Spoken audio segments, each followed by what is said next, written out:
साथियों नमस्कार। पुनः आप सभी का स्वागत है आपके इस चैनल देसी लल्लन टॉप पर।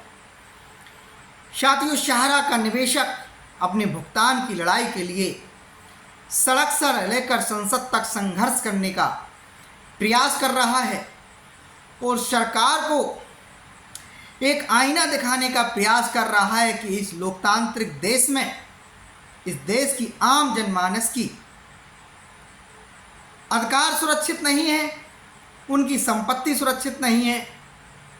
सरकार की एजेंसियां लाइसेंस देती हैं और फिर जनता को उनसे लूट करके इस देश में लोग भाग जाते हैं और आम मध्यम वर्गीय परिवार के लोग, गांव गरीब के लोग, मजदूर किस्म के लोग, किसान समाज के लोग अपने पैसे के लिए, अपनी संपत्ति को प्राप्त करने के लिए दर दर भटकते रहते हैं।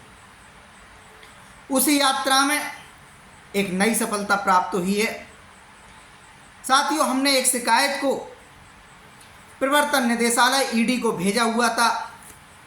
हालांकि अभी उस शिकायत पर कोई हमें जानकारी प्राप्त नहीं हुई कि ईडी के द्वारा क्या एक्शन लिया गया। शिकायत अभी भी पेंडिंग दिख रही है। तकरीबन ये शिकायत आज से हमने 2 माह पूर्व सेबी के लिए सरकार के शिकायत प्रकोष्ठ प्रणाली सीपी ग्राम पोर्टल के माध्यम से पहुंचाई थी। साथियों, ईडी ने एक बड़ा एक्शन किया है। कोलकाता यूनिट ने हमारा इंडिया क्रेडिट कोऑपरेटिव सोसाइटी के ठिकाने पर कोलकाता में छापामारी की।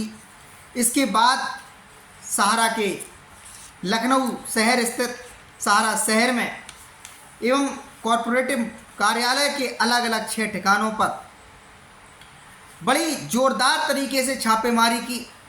सहारा समूह का शीर्ष प्रबंधन दशत में आ गया, सदमे में चला गया। सेबी के अधिकारियों के साथ पुनः उन लोगों ने वही नौटंकी करने का प्रयास किया जो हमारे देश के पुलिसकर्मियों के साथ ये लोग करते थे। जब भी आप लोग सहारा के खिलाफ कोई शिकायत दर्ज कराते थे, ये हमारे देश के थानों के विवेचक महोदय लोगों को और पुलिस अधिकारियों को और पुलिस कप्तानों को गुमराह करने का प्रयास करते थे। लेकिन देश की केंद्र सरकार की एजेंसी ईडी को ये गुमराह कैसे कर पाते? ईडी तो वो एजेंसी है जिसका नाम सुनकर ही लोगों में खौफ आ जाता है। साथियों, 3 करोड़ रुपए की तकरीबन सहारा के कार्यालय से नकदी जब्त की गई। जिस सहारा समूह कहता है कि हमारे पास 1 रुपए भी भुगतान करने के लिए नहीं है, उस सहारा समूह के कार्यालयों से 3 करोड़ रुपए, 2.98 करोड़ रुपए का जब्त किया है सेबी ने। सवाल उठता है, एक तरफ देश में नकदी रखने पर एक लिमिट सीमा के बाहर रोक लगी हुई है और सहारा समूह के कार्यालयों के पास 3 करोड़ रुपए की नकदी पड़ी हुई थी। आयकर विभाग के सामने एक सवाल खड़ा हुआ कि आखिर इनकम टैक्स के लोग कर क्या रहे हैं? इतनी बड़ी मात्रा में नकदी रखने का क्या प्रावधान है, क्या नियम है? ये आयकर विभाग के अधिकारियों को सोचना चाहिए। साथियों, सहारा के अधिकारियों ने आनाकानी की।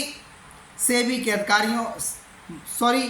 ईडी के अधिकारियों को गुस्सा आ गया और उन्होंने सहारा के 12 कमरों को तोड़ करके उन्होंने उसमें दस्तावेज जब्त करने का काम किया। साथियों, ये जो दस्तावेज जब्ती के अभियान में जो सेबी की तरफ से जो जानकारी आई, विभिन्न समाचार पत्रों की तरफ से जानकारी आई, जो सूत्रों के माध्यम से जानकारी आई, साथियों 700 से अधिक कंपनियों के फर्जी दस्तावेज बरामद हुए हैं। हम आप लोग सिर्फ इस भ्रम में बैठे हुए हैं कि सहारा क्रेडिट कोऑपरेटिव सोसाइटी से, सहारा यूनिवर्सल मल्टीपर्पज से, स्टार मल्टीपर्पज से, हमारा इंडिया क्रेडिट कोऑपरेटिव सोसाइटी से हमें आपको भुगतान प्राप्त करना है, क्योंकि इन्हीं के सर्टिफिकेट, रसीद, बॉन्ड, पासबुक हमारे पास रखे हुए हैं। साथियों, हैरानी और आश्चर्य की बात तो ये है कि सहारा क्रेडिट कोऑपरेटिव सोसाइटी हमारा India credit cooperative society, Sahara universal multipurpose society, star multipurpose society ने अन्य सहारा की फर्जी कंपनियों में निवेश कर दिया। और एक हैरानी भरी बात यह है साथियों, जो एमबी वैली 2 दशक पुरानी कंपनी है, जो सहारा ने पुणे में, महाराष्ट्र के पुणे में लोनावाला में बसाया है। 10,600 एकड़ में ये एमबी वैली शहर बसा हुआ है। ये 2 दशक पहले इसकी स्थापना की गई थी।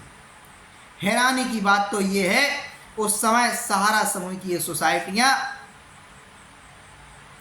किसी भी प्रकार से जनता से कोई भुगतान प्राप्त नहीं कर रही थी, न ही अस्तित्व में थी। इन सोसाइटियों ने 2010 के बाद जनता से कलेक्शन करना स्टार्ट किया और 2010 में ही सहारा क्रेडिट कोऑपरेटिव सोसाइटी को मान्यता मिली। इसके बाद सहारा यूनिवर्सल को मिली, हमारा इंडिया को मिली, स्टार मल्टीपर्पज को मिली। साथियों, हमारा आपका जो पैसा है इन्हीं 700 कंपनियों के माध्यम से यहाँ से वहाँ भेजने का, फ्रॉड करने का काम किया गया है। यहाँ से लेकर हमारे पैसे को विदेश तक को भेजने का भी सहारा समूह ने काम किया है। सुशांत राय, सुधांशु राय भारत की नागरिकता छोड़ करके विदेश में बस गए सरकार के सामने, और सरकार को खबर नहीं हुई। सेबी बैठा रहा और एसएफआईओ जांच ही करता रहा, इनकम टैक्स भी छापे मारता रहा और पिछले 1 दशक से अधिक सहारा समूह के खिलाफ SEBI, income tax, SFIO, central registrar, company मंत्रालय, वित्त मंत्रालय, देश की अन्य एजेंसियां, अलग अलग प्रदेशों की एजेंसियां सहारा समूह के खिलाफ छापेमारी ही करती रही, जांच ही करती रही। ऐसे में सवाल उठता है, क्या ईडी की कार्रवाई से निवेशकों का कोई भुगतान प्राप्त होगा? ऐसे में एक सवाल और उठेगा, क्या ईडी सहारा समूह के शीर्ष प्रबंधन के उन लोगों को गिरफ्तार करके जेल भेजने का काम करेगी जिन लोगों ने इस देश के करोड़ों लोगों के खून पसीने की कमाई को हजम करने का काम किया है, बेईमानी करने का काम किया है, ठगी करने का काम किया है और हजारों सैकड़ों लोगों को मौत के काल में जाने के लिए मजबूर किया है। ऐसे में साथियों, कुछ हमारे सामने आंकड़े रखे हुए हैं, वो आप लोगों के समक्ष रखना चाहता हूँ। सहारा समूह के कपूरथला कॉम्प्लेक्स से 12 पेन ड्राइव डिजिटल डाटा में प्राप्त हुई, 12 से ज़्यादा हार्ड डिस्क, चल अचल संपत्तियों से जुड़े दस्तावेज सभी ने माननीय ईडी के अधिकारियों ने जब्त करने का काम किया। बेशकीमती भूखंडों की रजिस्ट्री के दस्तावेज साथियों जब्त करने का काम किया। जब ईडी के अधिकारियों ने सहारा के उन अधिकारियों से पूछताछ की और उनसे पूछा इनके मालिकों के नाम बताइए, तो गोलमोल जवाब देते नजर आए। साथियों, हमारे आपके पैसे से क्या सहारा समूह के लोगों ने किसी व्यक्ति विशेष के नाम संपत्तियां अर्जित कर ली? हो क्या रहा है ये सहारा समूह के अंदर? सहारा के अधिकारी कर क्या रहे हैं? क्या इनमें जरा सी भी नैतिकता नहीं बची हुई है? साथियों, एक बड़ी खबर है। हम अब सब लोग समझते हैं सहारा शहर, सहारा ने लखनऊ में जो बसाया हुआ है, सहारा शहर की निजी संपत्ति है। सहारा इंडिया समूह ने जनता के पैसे से वो संपत्ति अर्जित की तो वो संपत्ति जनता के पैसे से ही, लेकिन सरकार में बैठे हुए पता नहीं कितने नेताओं अधिकारियों को मलाई खिलाने के बाद वो संपत्ति अर्जित की। साथियों, 1995 में एलडीए की तरफ से सहारा को 100 एकड़ जमीन लीज पर दी गई थी। इसके अलावा 1 से 70 एकड़ लखनऊ नगर निगम के द्वारा सहारा समूह को, सहारा इंडिया हाउसिंग लिमिटेड को ये ज़मीन दी गई थी। 1995 में जो ज़मीन दी गई थी ग्रीन लैंड के लिए इस्तेमाल की गई थी। हम सभी लोग देख रहे हैं सहारा समूह ने क्या किया। अपने स्वयं के कब्जा जमा लिया, सुब्रत राय का वहाँ पे घर बन गया, सहारा शहर नाम दे दिया गया। लखनऊ के अंदर, सहारा शहर के अंदर सहारा समूह ने तमाम बड़े सितारियों को बुला बुलाकर वहाँ नाच गाना कराने का काम किया, प्रदर्शन करने का काम किया। लेकिन जिन शर्तों पर उनको जो ज़मीन एलडीए की तरफ से दी गई थी, नगर निगम की तरफ से दी गई थी, सहारा समूह ने वैसा कोई काम नहीं किया, बल्कि हमारे आपके पैसे को दुरुपयोग करके वहाँ तमाम देश के लोगों को मलाई खिलाने का काम किया। सहारा शहर में हमारे आपके खून पसीने की मेहनत की कमाई पे मौज उड़वाने का काम किया। धिक्कार है ऐसे सितारों को, ऐसे नेताओं को, ऐसे अधिकारियों को जिन्होंने आम जनमानस की, गरीब किसान मजदूर की, गांव में रहने वाले लोगों की पैसे पर मौज करने का काम किया।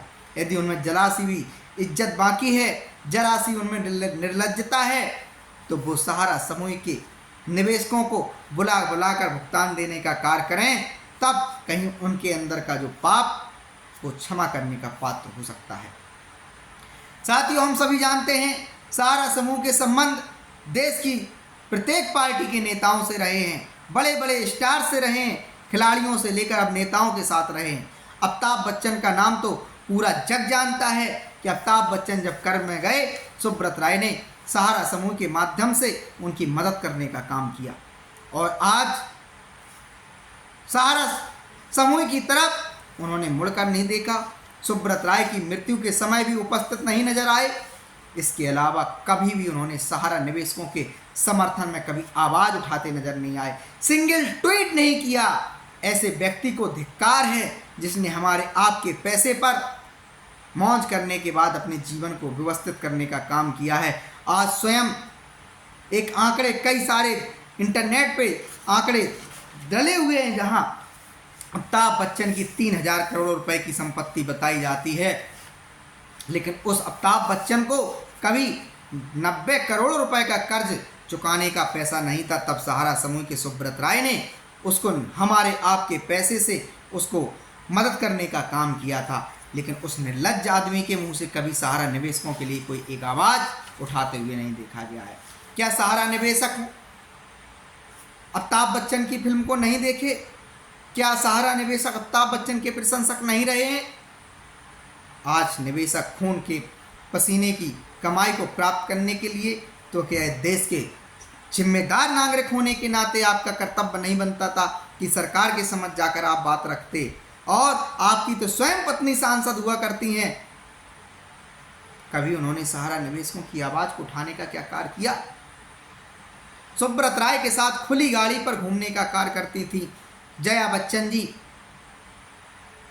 क्या आप 35 करोड़ में आप छोटे छोटे इन्वेस्टर जिनका 2000, 5000, 10,000, 20,000 रुपए आप बुला करके अपने आवास पे भुगतान करने का कार्य करते? अरे किसी का नहीं करते, कम से कम उन गरीब लोगों का तो कर देते जो मुंबई शहर के अंदर रहते थे। साथियों, खैर पैसा हमारे आपका फंसा हुआ है, लड़ाई हमें आपको लड़नी है, संघर्ष हमें आपको करना है, और ये संघर्ष में हम आप सफल होंगे। हालांकि तकलीफ इस बात की होती है, बिना कोई औचित्य के हमारे तमाम सारे सहारा समूह के निवेशक और एजेंट साथी शहीद हो गए हैं और उनकी किसी ने सुध बुध नहीं ली है। किसान यदि किसी आपात स्थिति में, किसी प्राकृतिक आपदा में, किसी हादसे का शिकार हो जाता है, सरकार उसको मुआवजा प्रदान करती है। हमारा सैनिक देश की सीमा पर अगर किसी कारण से शहीद हो जाता है, सरकार हमारी उसको मुआवजा देने का कार्य करती है, उसके परिवार को मदद देने का, सम्मान देने का कार्य करती है। लेकिन क्या सहारा निवेशक ये दुबई से आए हुए हैं, बांग्लादेश से आए हुए हैं? क्या ये रोहिंग्या लोग हैं? क्या ये नेपाल, पाकिस्तानी विदेशी लोग हैं? क्यों, आखिर किस अपराध की ये सरकार की एजेंसियों ने इनको सजा दी है? आपने तमाम सारे आंकड़ों को जाहिर किया है, कई बार कई आपके अधिकारियों के माध्यम से, विभिन्न जांचों के माध्यम से आता रहा कि सहारा समूह ने घोटाला कर दिया है, घपला कर दिया है, लेकिन गिरफ्तारी से क्यों डर लग रहा है? क्या कारण रहा सेंट्रल रजिस्ट्रार ने अभी तक सहारा समूह की एक एक संपत्ति का परिसमापन कराने के लिए सरकार के सामने पत्र नहीं लिखा, माननीय सुप्रीम कोर्ट के सामने जाके अर्जी नहीं लगाई? जैसा कि चर्चा में बना रहता है कि माननीय सुप्रीम कोर्ट के आदेश पर सहारा समूह पर एम्बार्गो लगा हुआ है। तो क्यों नहीं सरकार की सारी एजेंसियां मिलकर के सुप्रीम कोर्ट के सामने जाकर के एक पिटीशन दायर करती, उस पिटीशन के माध्यम से कहती हमारी प्राथमिकता में इस देश का नागरिक है, इस देश का गरीब किसान मध्यम वर्ग आदमी है जो कुछ कमियों के कारण, कुछ गलतियों के कारण, कुछ लालच की वजह से आज तनाव में जीवन जी रहा है, उसके बेटे पढ़ नहीं पा रहे हैं, उसका जीवन नरकमय हो रहा है। क्या माननीय सुप्रीम कोर्ट में बैठे हुए हमारे न्यायाधीश महोदय क्या देश के निवेशकों के हित में कोई अब तक आदेश पारित नहीं करते? सच्चाई तो यही है, जितना बेईमान, जितना करप्ट सहारा समूह के शीर्ष प्रबंधन के अधिकारी हुआ करते थे, उतने ही पारदर्शी तरीके से काम कभी नहीं किया गया जितने पारदर्शी तरीके से सरकार की एजेंसियों को करने का काम करना चाहिए था। हम ये नहीं कह रहे सरकार में बैठे हुए समस्त अधिकारी, समस्त नेता करप्ट हैं, लेकिन कोई ना कोई व्यक्ति तो करप्ट था जिसके कारण अभी तक निवेशकों का भुगतान नहीं हुआ।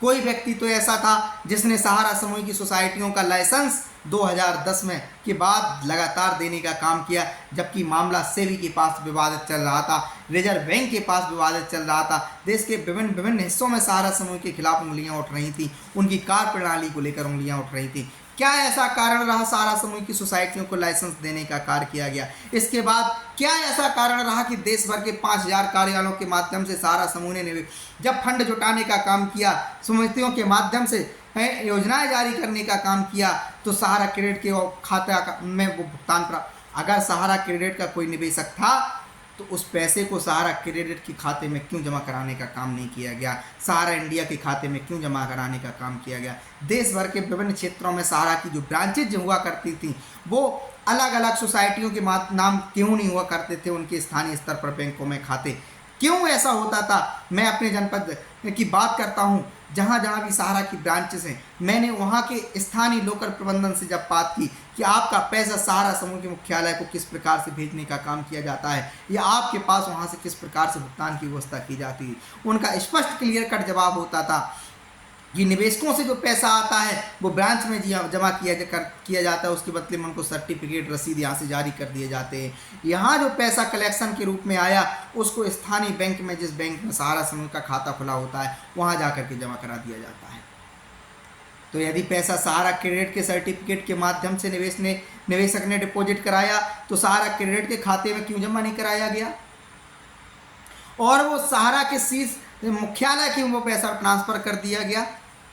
यदि सहारा की क्रेडिट कोऑपरेटिव सोसाइटी भोपाल की थी तो पैसा कहाँ जाना चाहिए था? क्या सहारा समूह के शीर्ष प्रबंधन के अधिकारियों के पास पहुँचना चाहिए था? यदि सोसाइटी भोपाल कोलकाता की हमारा इंडिया थी, क्या वो पैसा देश भर से लखनऊ ट्रांसफ़र होना था, मुख्यालय ट्रांसफ़र होना था? इसके बाद यदि वो पैसा ट्रांसफ़र हुआ भी तो रिजर्व बैंक की नज़र क्यों नहीं पड़ी उस पैसे पर? 2 रुपए जमा नहीं कराए गए, हजारों करोड़ रुपए जमा कराया गया। सहारा समूह ने 1 लाख करोड़ रुपए से अधिक तमाम कंपनियों, सोसाइटियों के माध्यम से निवेशकों से जुटाया। तो क्या कारण रहा कि रिजर्व बैंक की उस पर नज़र नहीं पड़ी? इसके बाद यदि वो पैसा सहारा इंडिया के भी खाते में पहुंचा या सहारा हाउसिंग के खाते में पहुंचा, किसी भी फर्जी कंपनी के खाते में पहुंचा, तो उससे दूसरी जगह जब वो ट्रांसफ़र किया गया, नज़र क्यों नहीं बनाई गई? साथियों, ईडी की कार्रवाई से निवेशकों को क्या राहत मिलती है समय बताएगा, लेकिन कार्रवाई हुई है, खुशी की बात ये है। सहारा के शीर्ष प्रबंधन में दहशत फैली है, खुशी की बात ये है। जो उनकी अपराध की प्रवृत्ति थी, जिस प्रकार का कॉर्पोरेट अपराध उन्होंने करने का कार्य किया, देश में किसी ने करने का ऐसा कार्य, दुस्साहस नहीं किया। विवादों में आने के बावजूद भी उन्होंने नए फर्जी तरीके से कारोबार करने का प्रारंभ किया। क्यूशॉप के माध्यम से निवेशकों को धोखा दे दिया गया। जनता में ई स्कूटी की बात की गई, वो भी कारोबार उनका फेल हो गया। बिंड आया शिक्षा के क्षेत्र में, वो भी उनका फेल हो गया। हाउसिंग की योजना आई, लोगों को सपनों के शहर, सपनों का घर दिखाने की बात आई, वो भी योजना उनकी फेल हो गई। जब आप ईमानदारी की नींव पर खड़े होते हैं तो आप ऊंचा महल बना सकते हैं। बेईमानी की नींव पर खड़ा हुआ महल आज नहीं तो कल गिरना ही है। ये बात सहारा समूह के अधिकारियों को पता नहीं क्यों समझ में नहीं आई। कौन लोगों से वो सलाह लेते हैं, किन लोगों को वो अपनी लीगल टीम में शामिल करते हैं? क्या अनपढ़ लोग उनके पास राय देने वाले हैं? क्या अनपढ़ लोग? बेईमानी, छल कितना भी छुपाओ, कभी ना कभी तो सामने आएगा ही आएगा। और साथियों, ईडी का ताबड़तोड़ एक्शन हुआ है। निश्चित ही बड़ी मात्रा में सहारा के खिलाफ कार्रवाई होने का ऐसा संदेश मिला हुआ है। इसके अलावा एक सवाल देश के उन IAS PCS अधिकारियों के सामने से ईडी की कार्रवाई ने खड़ा कर दिया कि एक दशक से निवेशक चिल्ला चिल्ला करके ज्ञापन देकर, प्रार्थना पत्र देकर, FIR करा करके कह रहा था कि सहारा समूह ने फ्रॉड किया है, बेईमानी किया है, पैसा नहीं दे रहे हैं, इसका सुप्रीम कोर्ट की कार्रवाई से कोई लेना देना नहीं है। लेकिन IAS PCS लोगों ने सहारा समूह को तलब करने का काम नहीं किया, उनके खिलाफ एक्शन लेने का काम नहीं किया, उनकी संपत्ति को बेचने का काम नहीं किया, उनके दस्तावेजों को जब्त करवाने का काम नहीं किया, उनके मुख्यालयों पे जाकर के जांच करवाने का काम नहीं किया। उनके खिलाफ यदि इन्वेस्टिगेशन देश भर के जहां भी IAS PCS को एप्लीकेशन सहारा के खिलाफ मिली थी, यदि वो एक्शन लेने का कार्य करते तो आज ईडी को ज़रूरत नहीं पड़ती एक्शन लेने की। निवेशक को दर दर नहीं भटकना पड़ता अभी तक। क्या इस देश में इतने आपराधिक कानून, सिविल कानून इतने बनाए गए हैं, क्यों उपयोग नहीं किया गया? क्या उनकी पर्दी के बाहर था? जो पेन ड्राइव ईडी ने जब्त किया, जो हार्ड डिस्क ईडी ने जब्त किया, जो नकदी ईडी ने जब्त किया, वो आपके पास भी जब्त करने का तमाम सारी शक्तियां थी। वीडियो लंबा हो रहा है, आप लोगों से चलते चलते एक प्रार्थना करेंगे कि सहारा समूह के खिलाफ यदि भुगतान प्राप्त करना है, सरकार से एक ही डिमांड करिएगा, आपको जो करना है सहारा समूह के खिलाफ करते रहिए, हमारे लिए फंड नियुक्त कर दीजिए। आप जब आप देश में इतनी सारी हजारों योजनाएं चला सकते हैं तो एक योजना सहारा के 10 करोड़ निवेशकों के लिए चलाइए, उनके लिए फंड नियुक्त कर दीजिए 2 लाख करोड़ रुपए का, 1 लाख करोड़ रुपए का। और सहारा की संपत्ति को उठा करके LIC को दे दीजिए, SBI को दे दीजिए, किसी कंपनी को दे दीजिए। तमाम सा सरकार की पेट्रोलियम मंत्रालय से लेकर कोयला मंत्रालय से लेकर अलग अलग मंत्रालयों के पास तमाम का सरकार की कंपनियां, उनको सौंप दीजिए। वो धीमे धीमे करके वहाँ विकास की योजनाएं चलाएंगी और उनसे धन भी कमाएंगे। लेकिन आप लोग एक फंड नियुक्त करके निवेशकों का भुगतान जारी करने का काम कीजिए। अभी केवल सहारा रिफंड पोर्टल पे सहारा समूह की एक एक कंपनी, एक एक सोसाइटी का निवेश को भुगतान देने का कार्य कीजिए। ये भी आपके देश के लोग हैं। ऐसी प्रेयर हम अपने YouTube चैनल के माध्यम से आप लोगों से करते हैं कि आप PMO को लगातार लेटर भेजिए, देश के राष्ट्रपति को भेजिए, गृह मंत्रालय भेजिए, वित्त मंत्रालय भेजिए, सहकारिता मंत्रालय भेजिए, सेबी को भेजिए, रिजर्व बैंक को भेजने का काम कीजिए। जब तक भेजिए जब तक आपकी इस बात को मान ना लिए जाए। सड़क से लेकर संसद तक आपकी आवाज़ पुरजोर तरीके से उठाई जा रही है। तमाम सारे संगठन सहारा के लिए लड़ने के लिए तैयार है, लेकिन सहारा का निवेशक और एजेंट स्वयं बाहर नहीं निकलना चाहता है, सड़क पर नहीं आना चाहता है, अपनी ताकत को नहीं दिखाना चाहता, घर में बैठ कर के एक दूसरे को कोस करके रोने पर मजबूर है। मैं समझता हूँ आप लोगों की अभी दर्द है, आप लोगों की तकलीफ है। आप लोग यदि घर छोड़ करके लड़ाई के लिए निकल आएंगे तो अब पैसा लड़ाई के लिए भी चाहिए होता है, पेट्रोल चाहिए होता है, उस धरना प्रदर्शन तक, स्थल तक जाने के लिए, ज्ञापन देने के लिए भी पैसे की ज़रूरत पड़ती है। लेकिन संगठन बनाने का प्रयास तो आप लोग कर ही सकते हैं। आप लोग सोशल साइट्स का तो इस्तेमाल करते ही सकते हैं। फेसबुक पर तो वीडियो अपलोड कर सकते हैं, यूट्यूब पर तो भी कर सकते हैं, इंस्टाग्राम पर भी तो कर सकते हैं। 10 मिनट आप प्रत्येक दिवस भुगतान की लड़ाई तो लड़ सकते हैं, किसी ना किसी माध्यम से पोस्ट कार्ड को तो भेज सकते हैं। लेकिन हाथ पर हाथ रखने से क्या होगा? सिर्फ वीडियो देख करके सुन लीजिए और कहानी कथा रामायण की तरह स्किप करके आप भूल जाइए। ये भूलने का विषय नहीं है, एक काम करने का विषय है। भुगतान जो भी जो भी अभी सारा के खिलाफ एक्शंस हो रहे हैं, कार्रवाइयाँ हो रही हैं, उसमें ये समझ लीजिए जो लोग संघर्ष कर रहे हैं उन्हीं को श्रेय जाता है इसके लिए।